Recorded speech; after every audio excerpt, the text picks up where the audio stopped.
Formula ఈ car race కేసులో ACB ప్రత్యేక కోర్టులో విచారణకు బీఆర్ఎస్ వర్కింగ్ ప్రెసిడెంట్ కేటీఆర్ హాజరు కాబోతున్నారు. ఈ కేసులో 55 కోట్ల అవినీతి జరిగిందని ఏసీబీ గుర్తించి కేసు నమోదు చేసింది. ఈ కేసులో A1 గా కేటీఆర్, A2 గా IAS అధికారి అరవింద్ కుమార్, A3 గా HMDA మాజీ chief engineer BLN Reddy, A4 గా sports consultant Kiran Malleswara Rao, A5 గా FEO ప్రతినిధి ఆల్బర్ట్ లోంగోలని చేర్చింది. తనకు న్యాయ వ్యవస్థపై నమ్మకం ఉందని విచారణకు హాజరవుతానని కేటీఆర్ ప్రకటించారు. ఫార్ములా ఈ కార్ రేసులో HMDA ద్వారా నిధుల బదలాయింపు, ఎక్కడ అవినీతి జరగలేదని కేటీఆర్ తెలిపారు. ఈ దేశకు సంబంధించి మన తాజా సమాచారాన్ని మా ప్రతినిధి అరుణ్ అందిస్తారు. అరుణ్, మరి ఈ కార్ రేస్ కేసుకు సంబంధించి కేటీఆర్ ఏమైనా వెల్లడిస్తున్నారు, డీటెయిల్స్ చెప్పండి. ఏదైతే ఈ కార్ రేసుకు సంబంధించి ఏదైతే ఏసీబీ కేసు నమోదు చేసిందో అది కీలక దశకు చేరుకుందని చెప్పుకోవచ్చు. అయితే ఈరోజు వ్యక్తిగతంగా కేసీఆర్ ఏసీబీ కోర్టు ఎదుట హాజరు కావాలని నోటీసులు అయితే జారీ చేసింది. ఈ నేపథ్యంలోనే మరికొద్ది సేపట్లోనే ఇప్పటికే కేటీఆర్ కూడా ఏసీబీ కోర్టుకు అయితే బయలుదేరి వెళ్ళడం అయితే జరిగింది.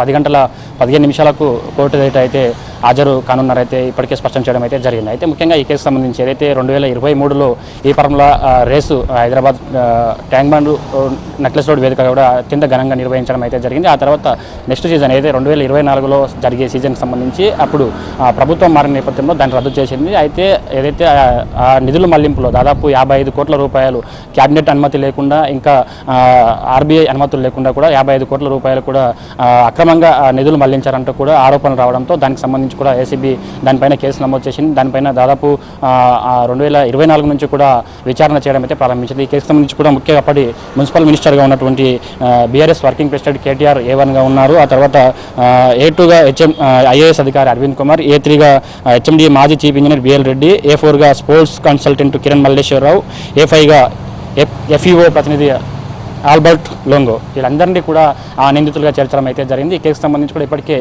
ఏసీబీ ఎదుట వీళ్ళందరినీ కూడా ఇప్పటికే ఏసీబీ ఎదుట వ్యక్తిగతంగా హాజరయ్యారు. వారి నుంచి కూడా వారి యొక్క వాంగ్మూలం కూడా స్వీకరించడం అయితే జరిగింది. మొత్తం వీళ్ళందరి యొక్క వాంగ్మూలం స్వీకరించిన తర్వాత ఏసీబీ అధికారులు అయితే ఛార్జ్షీట్ ఫైల్ చేయడం అయితే జరిగింది. ఆ ఛార్జ్షీట్ ఫైల్ చేసిన తర్వాత ఏసీబీ కోర్టుకు అయితే సమర్పించారు. ఈరోజు కోర్టు వ్యక్తిగతంగా వీళ్ళందరినీ కూడా హాజరు కావాలని అయితే కోర్టు నోటీసులు అయితే జారీ చేసింది.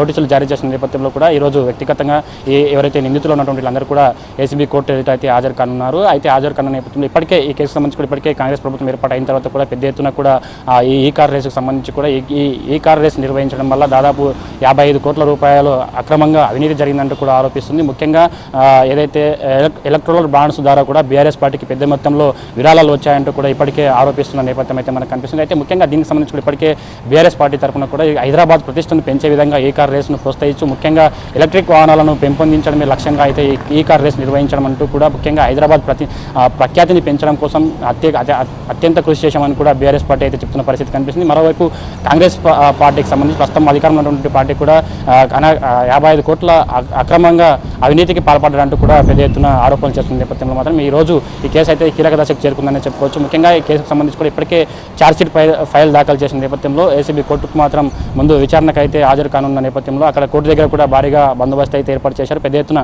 కేటీఆర్ వెంబడి పెద్ద ఎత్తున బీఆర్ఎస్ నాయకులు కూడా ఉన్న నేపథ్యంలో ఎక్కడ అవాంఛనీయ ఘటనలు జరగకుండా కూడా అక్కడ పెద్ద ఎత్తున భారీగా పోలీసు బందోబస్తు అయితే ఏర్పాటు చేయడం అయితే జరిగింది. అయితే మరికొద్ది సేపట్లోనే ఏసీబీ కోర్టు ఎదుట మాత్రం కేటీఆర్ అయితే హాజరు కానున్నట్టు అయితే తెలుస్తుంది. Archana. Right, thank you so much Arun.